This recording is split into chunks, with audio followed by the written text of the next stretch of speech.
이렇게 잠깐 아까 우리 손조 집사님 간증 나눌 때 하나님께서 갑자기 주셨던 마음이 참 잘했다 하는 그런 마음을 주셨어요. 그래서 참 잘했다.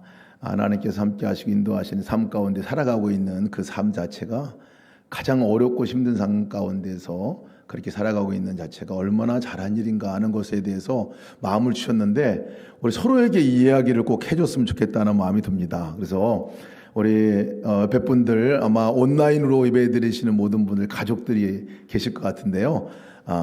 우리 교회 예배당 안에 계신 분들은 좌우 앞뒤로 잘했어요 하고 인사 한번 합시다. 우리 잘했습니다. 네, 잘하셨어요. 네, 잘하셨어요.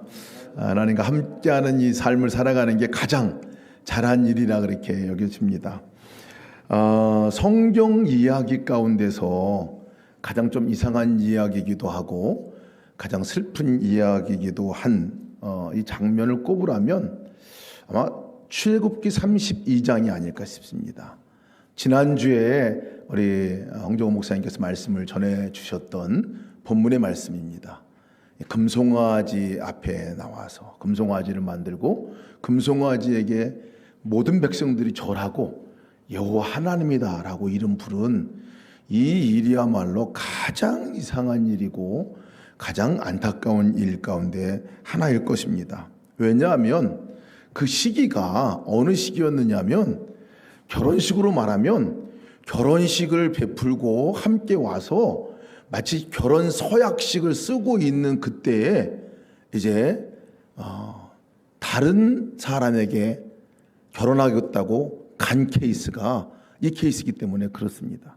다른 남자, 다른 여자하고 살겠다고 그냥 서약식을 쓰고 있는 그때에 나가고 있는 상황이 바로 그 상황이기 때문에 그렇습니다. 이스라엘 백성들이 금송아지를 만들고 절하는 그때에 모세는 시내산 위에서 하나님께 주신 십계명과 성막에 관한 말씀들을 적고 있거든요. 서약식을 쓰고 있는 이때에 밑에서는 그 40일 동안 모세가 내려오지 않는 보이지 않는 곳으로 인해 가지고 그냥 하나님 바꿔치기 해버렸어요. 하나님 바꿔치기 했죠. 정말 그때까지 하나님께 이끄시고 인도하신 놀라운 경험들을 생각하면 도저히 그럴 수 없는, 어떻게 그럴 수 있을까 생각할 정도의 사실 사건입니다. 그것도 아론을 비롯한 모든 백성들이 그랬다는 것이 참 분노도 일어나고 이해도 되지 않으면서도 이상하게 이 이야기를 읽으면서 그렇게 낯선 이야기 같이 느껴지지는 않습니다.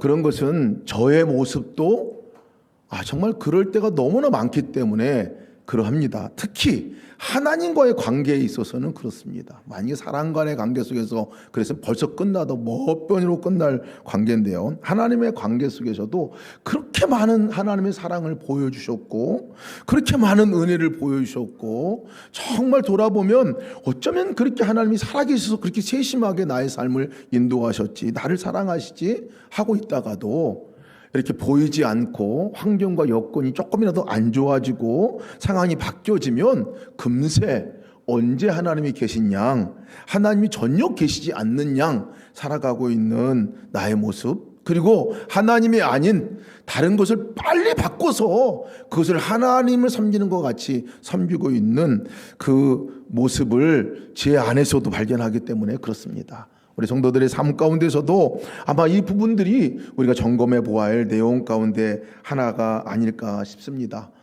이 금송아지를 섬기고 있는 이 이스라엘 백성들, 그것을 계약적인 의미에서 말하면요, 계약 파기입니다. 계약 파기예요. 계약을 완전히 파기한 거예요. 그냥 아주 계약 맺는 사람을 깡 무시해버리고 아주 정말 무시해도 그렇게 무시할 수가 없지요. 계약의 내용 가운데 제1의 조항이 뭐였냐면 나 외에 다른 신을 내게 두지 말지니라 라고 말씀하고 있었어요. 그리고 어떤 형상이든지 너가 하나님이라고 만들어 놓고 절하지 말라라고 말씀하셨거든요. 바로 이 첫 조항부터 아예 그냥 무시하고 그것을 어긴 백성들이 지금 이스라엘 백성들이 하고 있는 일이었습니다. 근데 이 말씀을 읽다가 참 놀라운 일 가운데 하나는 이스라엘 백성들은 계약을 파기하고 하나님 무시하고 모른다고 하고 딴 송아지를 만들어 놓고 하나님이라고 부르고 있는 그 시점에 하나님은 어떠셨을까 보니까요, 하나님은 그 계약을 깨지 않으신 것을 봅니다. 계약 깼으면 끝난 건데요, 계약을 깨지 않으시고 끝까지 하나님이 백성들에게 베풀고자 하시고 백성들을 통해서 이루고자 하시는 그것들을 깨지 않으시고 지켜나가고 계신 것을 오늘 성경을 통해서 보고 있습니다. 물론 죄를 짓게 되면요, 그 죄에 대한 값을 치르게 돼 있습니다. 죄에 대한 징계는 반드시 있게 됩니다. 그렇습니다. 우리 행동한 것에 대해서는 그 다음에 행동으로 나오는 그 다음에 대가들이 있기 마련이죠. 그것에 대한 분명한 징계가 없지는 않습니다.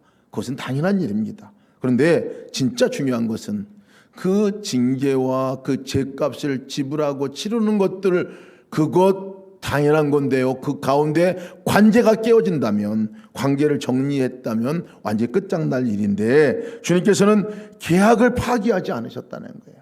끝까지 계약을 파기하지 않으시고 이스라엘 백성들과 관계를 끊지 않으시고, 다 진멸할 수도 있었지만요, 백성들을 살리는 길을 택하십니다. 그리고 하나님께서 그 상황인데 내가 너희들과 약속한 약속을 내가 지키겠다라고 말씀을 해주시고 있는 이 말씀이 오늘 우리가 읽은 본문의 말씀입니다. 1절에서 3절 말씀을 제가 다시 한번 읽어드리면, 여호와께서 모세에게 이르시되 너는 내가 애굽 땅에서 인도하여 낸 백성과 함께 여기를 떠나서 내가 아브라함과 이삭과 야곱에게 맹세하여 네 자손에게 주기로 한 그 땅으로 올라가라. 내가 사자를 너보다 앞서 보내어 가나안 사람과 아모리 사람과 헷 사람과 브릿 사람과 히윗 사람과 여부스 사람들을 쫓아내고 너희를 젖과 꿀이 흐르는 땅에 이르게 하리라 라고 말씀하셨어요. 사실은 이 정도 이 배반이고, 이 정도 정말 하나님을 좀 무시하고 정말 하나님이 아닌 다른 우상을 만들어 섬기고 이 정도 사안이면요, 진짜 야, 너네 다시 이집트로 돌아가라. 아예 돌아가라. 나 너희들 더 이상 상종하기 싫자. 아예 끝내버리자. 그러거나 아니면 모든 백성들을 진멸하거나 뭐 이렇게 하셨을 텐데요, 그게 아니라 그 이전에 약속한 것을 다시 생각나게 하면서 그 약속 내가 지키겠다는 거예요. 약속을 지키겠다는 거예요. 여러분, 우리의 삶도 보면 하나님이 우리와 약속하시고 맺은 이 관계를 하나님께서 깨지 않으신다는 거예요. 하나님께서 우리의 삶 가운데 그것을 이루어 주신다고 약속을 하고 계신 거예요. 어찌 보면 우리의 그 어떠함과 관계없이 하나님께서 끝까지 사랑해 주시고 인도하시는 그 사랑을 이곳에서 볼 수가 있습니다. 구약에서 말하는 이 히브리어로는 헤세드라고 말하고요, 헬라어라고 말하면 아가페라고 말하죠. 하나님의 사랑입니다. 포기하지 않는, 버리지 않는, 떠나지 않는, 잔절시키는, 지지 않는 그 하나님의 사랑을 우리가 여기에서 볼 수가 있어요. 만약에 우리가 행동한 그것 때문에 너 더 이상 나 끝이다, 너 이제 완전히 너하고 끝이다 라고 말했다면 참 우리의 삶은 정말 소망 없는 삶이 되어집니다. 하나님께서 사랑하시되 끝까지 사랑하시는 하나님, 용서하시되 계속해서 우리를 용서하시는 그 하나님의 사랑 안에 거하시는 저와 여러분 되시기를 주님으로 축복합니다. 근데 우리가 이 본문에서 볼 수 있는, 그러면 하나님의 마음은 어떠셨는가? 그렇다고 마음껏 죄를 지라, 너 마음껏 하나님 떠나라, 이런 얘기가 아니거든요. 이 본문에서 우리가 진짜 보아야 될 것은 뭐냐면 그 사랑하시는 하나님의 마음, 그러면서 우리의 삶 가운데 그렇게 하고 있는 우리를 볼 때 하나님의 마음은 어떠셨을까라고 우리가 봐야 합니다. 보면 하나님이 너무 아파하시는 이 모습을 여기 본문에서 보여주고 계십니다. 버리지 않고 관계를 단절시키지 않지만 그 백성들을 바라보고 거절하고 버리고 정말 하나님이 아닌 다른 것들을 섬기고 있는 그들을 보면서 그 무너진 마음, 안타까운 마음을 표현하고 계세요. 그 말씀이 오늘 본문의 말씀인데요. 3절 말씀이에요. 너희를 적과 꿀이 흐르는 땅에 이르게 하려니와 나는 너희와 함께 올라가지 아니하리니 너희는 목이 곧은 백성인즉 내가 길에서 너희를 진멸할까 염려함이니라. 사자를 먼저 보내서 너희에게 가나안 사람 아모리에서 몬 사람 다 쫓아내고 너희를 내가 인도할 것이지만 나는 너희가 가기가 힘들 것 같다 라고 얘기를 하시는 거예요. 복이 곧은 백성이니까 너희들이 완고한 마음, 그 견고한 마음, 그 마음을 갖고 있는 너희들을 혹시 내가 진멸할까 두렵다, 이런 말이에요. 안 가겠다는 말은 사실 아닙니다. 주님의 마음이 얼마나 무너져 있는가를, 하나님의 마음을 우리가 볼 수 있습니다. 그동안 얼마나 많이 사실은 이스라엘 백성들이 하나님을 모른다고 배반하고 삿대질하고 불평하고 불만했습니까? 출애굽 이후로 이 시내산에 오기까지도 그런 과정을 겪었잖아요. 그리고 결정적으로 하나님께서 이렇게 얘기하기까지는요, 정말 그들이 한 행동, 하나님의 임재를 거부한 거예요. 하나님의 존재를 거부한 거예요. 하나님의 사랑을 거부한 거예요. 하나님의 은혜를 거절한 거예요. 하나님의 아예 존재 자체를 깡무시하고 아예 없었다고 말할 뿐만 아니라 딴 존재를 놓고 하나님이라고 부르고 있는 그들을 바라본 하나님의 마음이 참 얼마나 애통하고 얼마나 슬프셨을까 하는 마음을 내가 너희들과 같이 가기 힘들다라고 하는 마음에서 볼 수가 있습니다. 여러분, 우리 아들이 저에게 아버지라고 그랬는데요, 어느 날 갑자기 저한테는 아저씨라고 그러고 옆집 아저씨한테 아버지라고 부르면 제 마음이 도대체 어떨까 생각을 해봤는데요, 그런 일이 절대 일어나서는 안 되겠다 하는 마음이 들 수밖에 없어요. 근데 여러분, 주님께서 오늘 이 안타까운 가운데서 하신 이 말씀 새겨들어야 합니다. 같이 가지 않겠다라고 한 이 말, 만약에 이 말이요 진짜 우리 삶 가운데 이루어진다면, 말씀하신 대로 진짜 우리 삶 가운데 하나님이 같이 가지 않겠다고 말씀한 그 말씀이 이루어진다면 그럼 어떨까요? 천사들이 가서 앞서서 도와주고 일을 성취하게 하고 그 땅을 차지하게 하고 부귀 영화를 가나안 땅 가서 누린들, 그것이 이스라엘 백성들에게 무슨 의미가 있겠습니까? 하나님이 함께 가지 않는다는 말은 끝이라는 말입니다. 죽음이라고 말하는 거예요. 우리가 이 점을 명심해야 합니다. 하나님이 계셔도 되고 안 계셔도 되고가 아니에요. 안 계신 순간은 사실 죽음입니다. 하나님이 계시지 않는다 하는 것은 하나님의 부재, 이것은 곧 뭐를 의미하냐면 죽음을 의미하는 거예요.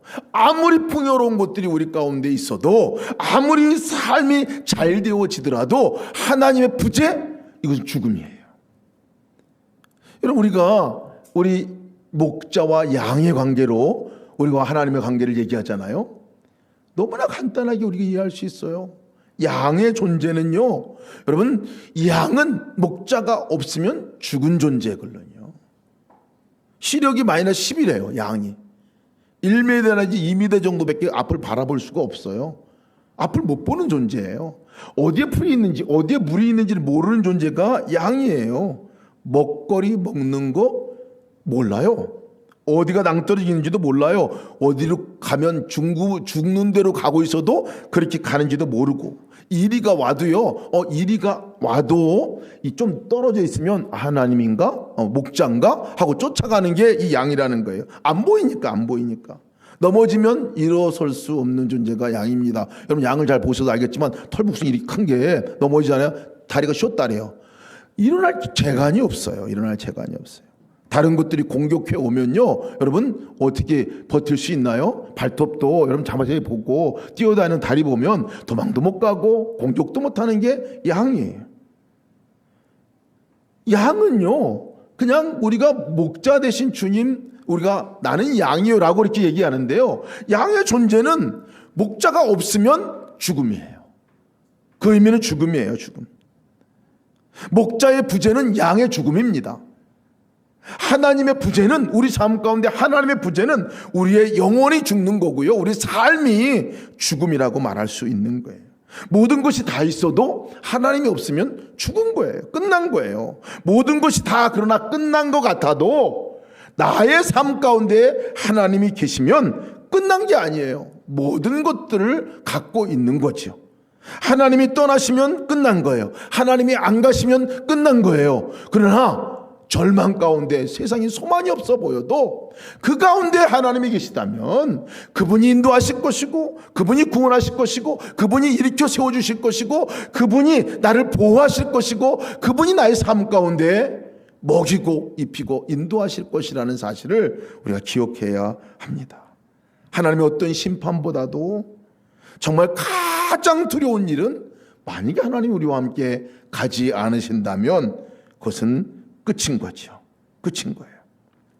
이스라엘 백성들이 이 이야기를 듣고 그 의미가 무엇인지를 알기에 이스라엘 백성들이 하나님께 나갑니다. 하나님, 잘못했어요 라고 얘기합니다. 그리고 자기들이 단장하지도 않고 하나님께 나가서 그렇게 하지 말아달라고 요청을 하고 슬퍼하면서 따로 격리하고 있는 모습을 오늘 성경에서 볼 수가 있어요. 근데 여러분, 하나님께서 이 시점에 이스라엘 백성들에게 해준 말씀이 있습니다. 좀 뜬금없는 얘기이기도 합니다. 너 너희 똑바로 해라. 그러면 안 된다. 이제 금송아지 만들지 마라. 이제 정결하고 경건하게 살아라. 뭐 이렇게 말씀하실 것 같았는데 오늘 말씀에 보면 그렇게 말씀하지 않으셨어요. 뭐라고 말씀하시냐면, 여호와께서 모세에게 이르시기를 이스라엘 자손에게 말해라. 너희는 목이 곧은 백성인즉 내가 한순간이라도 너희 가운데서 이르면 너희를 진멸하리니 너희는 장신구를 떼어내라 라고 얘기했어요. 뜬금없이 여러분, 하나님께서 이렇게 하나님께 나와서 얘기하고 있는 그 이스라엘 백성들에게, 잘못됐다고 얘기하는 이스라엘 백성들에게 너희가 장신구를 떼어내라 라고 얘기하고 있습니다. 내가 너희들을 진멸할까 걱정되는데 너희가 장신구를 떼어내라. 그 말은 장신구를 떼어내야 너희 삶 가운데 나의 임재를 너희가 경험하게 될 것이고 나도 너희와 함께 가게 될 것이다 라고 말씀하고 있는 거예요. 그리하면 내가 너희에게 어떻게 할 것인지를 정하겠노라 하였음이니라. 살 길을 제시하는데요, 그 살 길이 장신구 제거하라는 거예요. 도대체 무슨 의미가 있길래 이 장신구를 하나님께서 제거하라고 이스라엘 백성들에게 얘기했나요? 조건을 얘기하신 정말 중요한 이 대목 가운데 하나입니다. 장신구는 여러분, 이 보석과 아주 나이스한 옷을 말하거든요. 귀걸이, 팔찌, 반지, 목걸이, 뭐 이렇게 우리 몸을 치장하는 이 장식들이 장신구이죠. 어찌 보면 보물로 따지면 가장 존귀하게 여길 만한, 돈의 가치로 따지면 존귀하게 여길 만한 그런 재산이라고 말할 수도 있어요. 근데 이것을 어디서부터 가져온 거냐면요, 사실은 이게 자기들이 돈 벌어가지고 한 건 아니에요. 노예 생활하다가 노예로 출애굽할 때에 애굽 사람들이 이 이스라엘 사람들에게 준 거예요. 준 거. 이거 준 거예요. 근데 왜 이 장신구를 제거하라고 말했을까 보면요, 여러분, 이집트에서 가져온 이 장신구들은요 다 자기들을 섬기는 이 신의 문양들이 새겨져 있다는 거예요. 신의 문양. 자기가 정말 섬기는 그 신, 예를 들면 여러분, 출애굽할 때에 10가지 재앙, 여러분 기억나시죠? 그 10가지 재앙은 다 하나같이 뭐냐면 그들이 만들어왔던 가짜 신들이었어요. 다 가짜 신이었어요. 강이 붉은 피로 물들게 하는 심판을 내리신 것은 뭐냐면 그들이 강을 신으로 생각했기 때문에 그래요. 풍요의 상징, 거기서 생명이 올 거라 생각해서 강을 숭배하고 있었던 백성들이었기 때문에 하나님의 강을 심판하셨잖아요. 개구리 심판, 도대체 개구리를 심판하셨. 개구리의 신이 있어요. 헤케트라는 신이에요. 번식력, 왕성한 번식력이 있는 개구리를 섬김으로 인해 가지고 다산의 축복이 있을 거라고 생각했던 그들의 생각 때문에 하나님 그것을 벌하셨다고 말씀을 드렸었어요.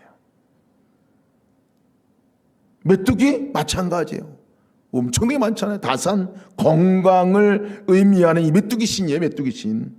세트라는 셋은 태양신 라, 생명의 신 오리시스, 모든 10가지 재앙이 다 그들이 섬기고 있었던 신 하나하나를 하나님께서 이것은 가짜 신이야, 너희가 더 이상 섬기면 안 된다고 벌하시고, 정말 그 신 위에 뛰어나신 하나님이 만왕의 왕인 것을 보여주신 내용이 10가지 재앙의 내용이었는데요. 그 이집트 사람들이 새겨놨던 그 신들 하나하나가 풍뎅이, 메뚜기, 이런 형상이 다 그 안에 새겨져 있다는 것이에요. 여러분, 그 장신구로 뭘 만들었나요? 이 장신구 조그만 거 하나하나가 자기들이 섬기고 의지하고 하나님이 아닌 다른 것들을 의지하는, 하나님보다 다른 거 조그만 거예요. 그렇게 크게 뭐 섬긴 거 아니에요. 이것을 모아가지고 그들이 뭔 짓 했냐면요, 모아서 금송아지 만들었어요. 모아서 자기들이 섬기는 하나님이라고 부르는 금송아지를 만들었다는 거예요. 작은 것들이 어찌 보면 모여서 큰 금송아지를 만들어 놓고 하나님이라고 부른 거죠.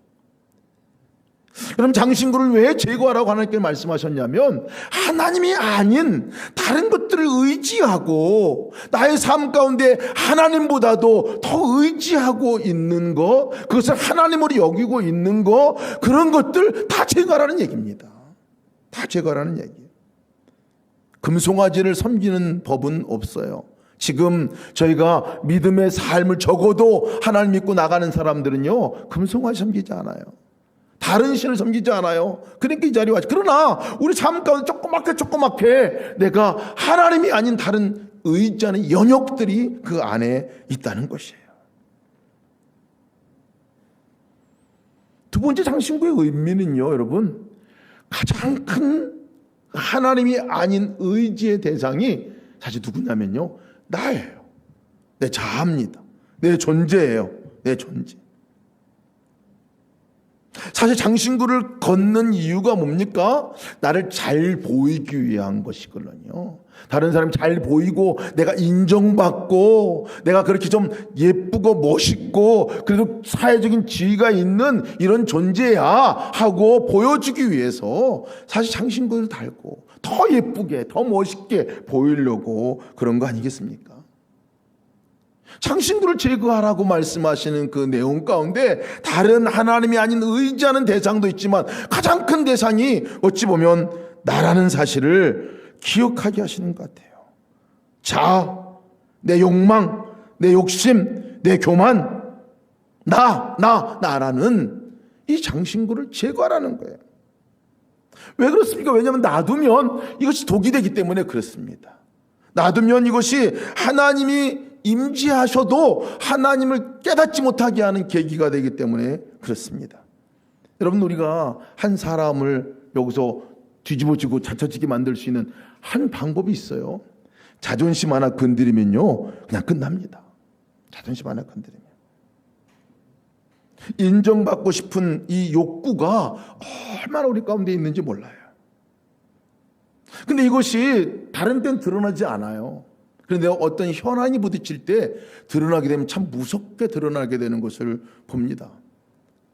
제가 오클랜드에 있는 예수동행 세미나를, 목회자 세미나를 그곳에 미국에 가서 하게 됐는데요. 그때 우리 현 권사님의 아내 되신 현혜인 집사님이시죠. 집사님이 그 버클리에서 있는 교회가 갈라졌다는 거예요. 근데 왜 갈라지는지에 대해서 설명을 해주시더라고요. 그 설명을 듣고 제가 참 많이 웃기도 했지만 마음이 너무 아팠어요. 전임 여성교회 회장님과 후임 여성교회 회장님이 다투셨어요. 다툰 이유가 뭔지 아세요? 소고기 묵국이 그날 메뉴였는데, 그날 성도들에게 섬기는 메뉴였는데 점심 식사. 근데 전임 회장님은 배추김치를 내놔야 한다. 후임 회장님은 깍두기를 내놔야 된다. 이것 때문에 다퉜다는 거예요. 여러분 그게 뭐 큰 일이겠습니까? 근데 다퉜던 이유는 뭐냐면요, 내가 말한 것 무시당했기 때문에입니다. 내가 말했는데 그대로 하면 되지 왜 넌 딴 얘기하냐. 또 다른 사람도 깍두기 이거 먹어야 그래도 아삭아삭한 거 아니냐. 이게 너무나 사실은 별일 아닌 것 같은데 우리 안에 뿌리 깊게 남아있는 다른 사람들에게 내 의견이 인정받아야 되는 이 욕구입니다. 근데 결국 여러분 어떤 일이 일어났냐면 그 교회가 배추김치파와 깍두기파로 나눠져 가지고요 대판 싸웠다는 거예요. 세력 다툼이 되고 결국은 교회가 갈라졌습니다. 교회가 갈라졌어요. 그런 일 충분히 일어날 수 있습니다. 내 감정, 내 입맛, 내 생각, 내 마음, 내 체면, 내 자존심 이거 하나 건드리면요 하나님도 개인 못하세요. 그럼 개인 못하십니다. 개인 못해요. 내가 인정받고자 하는 어떤 마음들, 내가 이렇게 인정받아야 되는데 그렇지 않은 이것이 무시당하고 그러면요 그 다음부터 나도 통제할 수가 없어요. 뒤집어지는 역사가 가정 안에서도 일어나고요 교회 안에서도 일어나요. 여러분 가정 안에 대부분 모든 문제들이 여러분 어디서부터 오는 줄 아세요? 여기부터 오는 걸 볼 수 있어요. 내가 장신구가 되는 순간, 내가 신이 되는 순간에 여러분 이것은 하나님이 개입할 아무 장소가 있지 않게 됩니다. 내 생각대로의 장신구죠. 사사기 17장 6절 말씀 보면 그때 이스라엘에 왕이 없으므로 사람마다 자기 소견에 옳은 대로 행하였더라 라고 말하고 있잖아요. 내가 소견에 옳은 게 옳은 거예요. 이거 무시당하면 끝나요. 하나님이 뭐라고 말해도 들리지 않습니다. 하나님 임재하셔도 임재가 경험되지 않습니다. 내 생각을 내려놓으라는 거예요.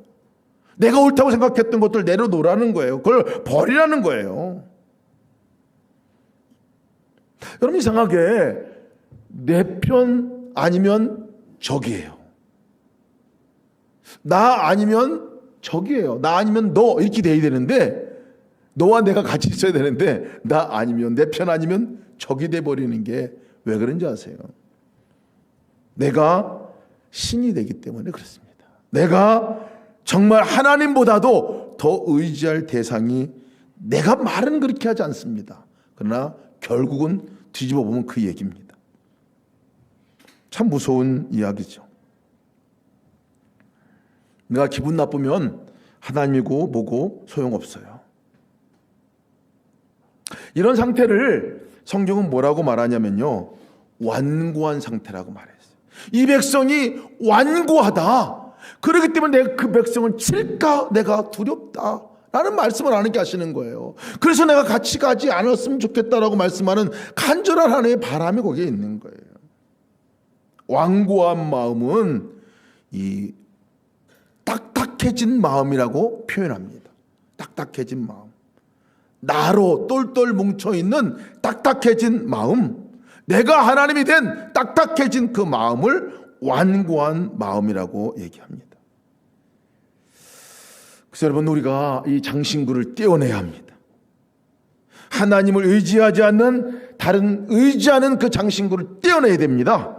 나라는 장신구를 떼어내야 됩니다. 제거해야 합니다. 그래야 하나님의 임재를 우리가 경험할 수 있고 하나님의 부재가 아닌 하나님 안에 살아갈 수 있는 삶이 될 수 있다는 거예요. 우리 삶에 불안, 걱정, 근심, 두려움, 염려, 불안 이 모든 것들이 왜 오는지 아십니까? 사실 보면 다 하나님의 부재로부터 와요. 다 내가 하나님이 아닌 다른 것에 붙어서 그것을 떼지 못하고 장신구를 붙여 내 몸에 아예 주렁주렁 달고 있을 때에 절대 하나님 평강을 경험할 수가 없게 됩니다. 감사한 것은 6절 말씀에 이스라엘 백성들이 호렙산으로부터 그들의 장신구를 떼어내니라 라고 말씀하고 있어요. 여러분 삶 가운데서도 버려야 될, 제거해야 될 장신구를 버리시기를 주님으로 축복합니다. 근데 이 장신구를 버리고 나서 떼어나고 나서요 끝이냐? 아니에요. 오늘 이스라엘 백성들의 삶을 보니까요 한 가지 더 이스라엘 백성들이 한 일이 있습니다. 그것은 뭐냐면 기도였습니다. 기도였어요. 장신구를 떼어내라고 하고, 예, 우리가 장신구도 다 떼어냈어요. 나중에 그 장신구를 어디다 썼는지 아세요? 다 성막을 짓는 그 예물로 다 드렸어요. 성막은 그 장신구들을 다 녹여서 다 없애서 하나님께 만들어 드린 성막의 거룩한 성물들을 만드는 데 쓰게 되었죠. 근데 여러분, 그 장신구를 제거할 뿐만 아니라 진짜 해야 할 일은 모세와 백성들이 한 일입니다. 모세가 따로 회막을 만들어 놓고, 회막은 이것은 텐트예요. 성막을 말하는 회막은 아니에요. 텐트를 따로 만들어서 거기 기도처로 삼고 가가지고 하나님께 간절히 기도합니다. 그 모세의 기도를 보고 다른 백성들은 천막 앞에서, 자기들 천막 앞에, 텐트 앞에서 거기서 같이 기도하는 장면이 여기 나옵니다. 여러분, 이것이 살 길입니다. 이것이 하나님의 부재가 아니라 하나님의 임재를 경험하는 사람들이 해야 할 일 가운데 하나예요. 어떤 기도를 드렸냐면요, 모세가 그런 기도를 드립니다. 하나님께 32장 32절에 그러나 이제 그들의 죄를 사하여 주시옵소서. 그렇지 아니하시면 원하건대 주께서 기록하신 그 책에서 내 이름을 지워버려 주십시오. 백성을 향한 모세의 기도입니다. 하나님 부재 말도 안 됩니다. 하나님, 정말 그럼 우리가 죽습니다. 하나님, 우리의 죄를 사해 주십시오. 용서해 주십시오. 만약에 그렇지 않으면 내 이름을 그냥 파주세요. 내 이름을 파주세요. 내 이름을 지워버려 주세요. 나 죽이고 다른 사람 살려주세요. 이런 기도잖아요. 간절한 기도입니다. 이 기도를 들으면서 제가, 하나님, 저도 이 기도를 하기 원합니다. 그런 기도를 드렸어요. 다른 사람을 살리고 내 가정을 살리고 나의 삶, 성도들을 살리고 그 살릴 수 있는 그 기도를 정말 내가 드릴 수 있을까? 기도가 살리는 역사가 있었습니다. 이 모세의 기도가 하나님 들어주시는 기도였어요. 33장에 또 이런 기도를 드립니다. 주께서 친히 가지 아니하시거든 우리를 이곳에 올려보내지 마옵소서. 나와 주의 백성이 주의 목전에 은총을 입은 줄을 무엇으로 알리까? 주께서 우리와 함께 행하심으로 나와 주의 백성을 천하 만민 중에서 구별하심이 아니니까? 이 말은 무슨 말씀입니까? 하나님 안 가시면 우리 죽어요. 하나님이 안 가신다면 도대체 우리는 어떻게 삽니까? 우리는 끝인데요. 하나님 같이 동행해 주시고 같이 올라가 주세요. 그것이 우리가 살 길인 것 내가 압니다. 하나님 그거 꼭 해주세요. 이 기도입니다. 이 기도예요. 여러분, 이 기도에 하나님께서 응답하신 응답이 14절에 나옵니다. 하나님이 이 기도를 들으시기를 기다리고 계셨던 것 같아요. 애시당초 내가 올라가지 아니하리라, 안 올라간다는 얘기가 아니세요. 그 정도로 마음이 아프셨다는 것들을 표현하신 건데, 이렇게 기도하고 기도한 이 백성에게 하나님이 언약을 다시 정정해서 말씀해 주십니다. 여호와께서 이르시되 내가 친히 가리니 내가 너를 쉬게 하리라. 아멘입니다. 친히 가리니 내가 너를 쉬게 하리라. 여러분, 진정한 평강과 쉼이 어디서부터 오는 것을 말씀해 주시는, 그래 내가 가겠다, 내가 함께 가겠다라고 말씀하고 있어요. 사랑하는 성도 여러분, 이제 저희가 이제 연말을 맞이 합니다. 올해를 마감하는 그 시점에 이제 사실은 들어서고 있어요. 얼마 남지 않았어요. 우리가 돌아봐야 합니다. 내 삶 가운데 하나님이 함께 가시고 계신가? 우리가 기도해야 합니다. 정말 간절히 기도해요. 가정을 위해서 우리가 기도할 때예요. 지금이 교회를 위해서 기도할 때입니다. 나라와 민족을 위해서 기도할 때예요. 주님 살려주세요. 주님 임재가 분명하고 정말 하나님께 떠나지 말아주시고 이렇게 함께 해주시는 것들을 내가 경험하기 원합니다. 그 간절한 기도 좀 하기를 원합니다. 이제 한 해를 우리가 지내면서 정말 이제 하나님께 나와 기도하는 시간을 따로, 모세가 기도초에 회막을 만들어 그곳에 기도했듯이, 백성들이 나와서 함께 화답하며 기도했듯이 기도의 시간을 더 집중적으로 갖고 더 깊이 갖는 시간을 갖기를 원합니다. 모세가 기도하는 기도가 주님 주의 영광을 내게 보여주시옵소서. 이 기도는요 무슨 기도냐면요, 주의 영광이 뭡니까? 주님을 만나고 싶어요 라는 기도입니다. 주의 영광스러운 주님을 내가 대면하여 만나고 싶습니다. 여러분 기도하시기 바랍니다. 주님, 내가 주님을 만나고 싶어요. 대면해 보기 더 분명하게, 희미했던 그 하나님의 모습이 더 분명하게 내가 보여지고 깨달아지기를 원합니다. 주님, 이 기도가 나의 기도뿐만 아니라 내 자녀들에게도 분명하게 하나님이 희미한 하나님이 아니라, 없는 하나님이 아니라 분명히 존재하는 하나님으로 만나지는 역사가 있게 하여 주시옵소서. 여러분, 그 기도가 우리의 기도가 되어야 합니다. 그 기도가 우리의 가정을 살리는 기도가 될 것입니다. 우리의 가정을 다시 한번 하나님과 함께 동행하며 나가게 하는 생명의 기도가 될 것입니다. 이 시간 우리 기도합시다.